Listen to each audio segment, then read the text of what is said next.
This is a Disneyland original little long-playing record, and I am your story reader. I am going to begin now to read the story of Treasure Island. You can read along with me in your book. You will know it is time to turn the page when Tinker Bell rings her little bells like this. Let's begin now. Jim Hawkins' great adventure began one day at the Admiral Benbow Inn in England. A man named Billy Bones, who did not have long to live, had given Jim a treasure map. Jim showed it to his good friends Dr. Livesey and Squire Trelawney. The treasure was buried on an island. Jim and his friends decided to search for it. In the seaport town of Bristol, the squire hired Captain Smollett. The captain would undertake the sea voyage in his ship, the Hispaniola. The squire also hired a cook named Long John Silver. Long John, who had spent many years at sea, brought some of his friends to join the crew. Nobody knew it, but Long John and his friends were pirates. They wanted the treasure themselves. The ship set sail from Bristol harbour. For many days things went smoothly. One day Jim was hungry. He climbed into a barrel to get himself an apple. Hidden from sight, he heard Long John and the pirates plotting to take over the ship. Jim told the squire, the doctor, and Captain Smollett what he had heard. They asked him to keep an eye on Long John, who had taken a liking to Jim, and to warn them when the pirates were going to strike. Shortly afterward, the island was sighted. Long John, Jim, and some of the pirates got into a boat to tow the ship into the bay. The pirates left on board decided to mutiny. While Captain Smollett was getting things under control, Long John made Jim his prisoner. He told the captain he would hold Jim until he got the map. While the pirates were beaching the boat, Jim escaped. He ran into the island forest, where they could not find him. In the woods, Jim met Ben Gunn, an old man the pirates had left on the island years ago. Ben was glad to have someone to talk to. He told Jim all about his rowboat, his cave, and the food he ate to survive. Captain Smollett noticed a stockade on the island and decided it would be a good defense against the pirates. He left 2 men to guard the pirates on the ship and set out for the fort. Jim joined his friends there. On the ship, the pirates overpowered the guards and took over. Long John returned. He and the pirates made plans to attack the stockade. Long John wanted to bargain with Captain Smollett to get the map. The captain refused, so Long John and the pirates attacked. The action was fast and furious. Jim was busy loading the muskets, but finally the pirates retreated.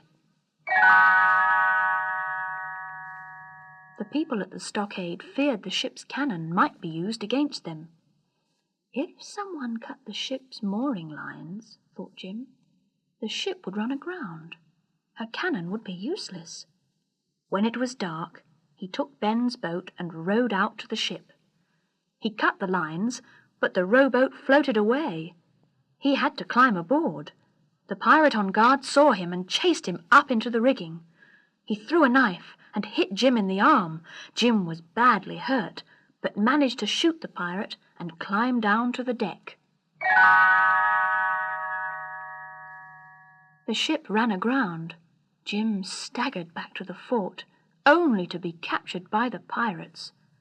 Long John was concerned over Jim's injuries. Under a flag of truce, he went to get the doctor.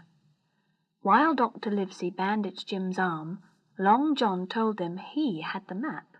He wanted to bargain, though. He would protect Jim from the pirates if the doctor would help him when they were back in England. The doctor agreed. The pirates found the spot where the treasure was supposed to be. They dug a deep hole, but the treasure was gone. They thought Long John had stolen it. The pirates attacked Long John. Dr. Livesey, Squire Trelawney, and their friends got into the fight too. Soon Long John was the only pirate left. It turned out that the treasure was in Ben Gunn's cave. Without telling anyone, he had dug it up himself and hidden it. Captain Smollett told the Squire and Jim to take Long John back to the ship as a prisoner.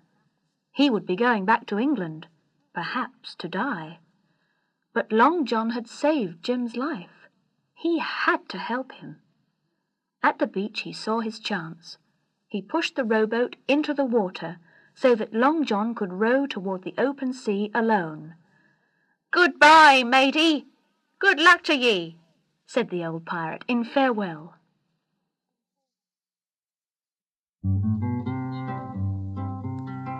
A life on the ocean wave, a home on the rolling deep, where the scattered waters rave and the winds their revels keep. Like an eagle caged I pine on the dull unchanging shore. Oh, give me the flashing brine, the spray and the tempest roar. A life on the ocean wave, a home on the rolling deep, where the scattered waters rave and the winds their revels keep. The winds, the winds, the winds their revels keep. The winds, the winds, the winds their revels keep. A life on the ocean wave, a home on the rolling deep, where the scattered waters rave and the winds their revels keep. Once more on the deck I stand of my own swift gliding craft, set sail, farewell to the land, the gale follows far abaft. A life on the ocean wave, a home on the rolling deep, where the scattered waters rave and the winds their revels keep. The winds, the winds, the winds their revels keep. The winds, the winds, the winds their revels keep. We shoot through the sparkling foam like an ocean bird set free. Like an ocean bird our home we'll find far out on the sea. A life on the ocean wave, a home on the rolling deep, where the scattered waters rave and the winds their revels keep. The winds, the winds, the winds their revels keep. The winds, the winds, the winds their revels keep.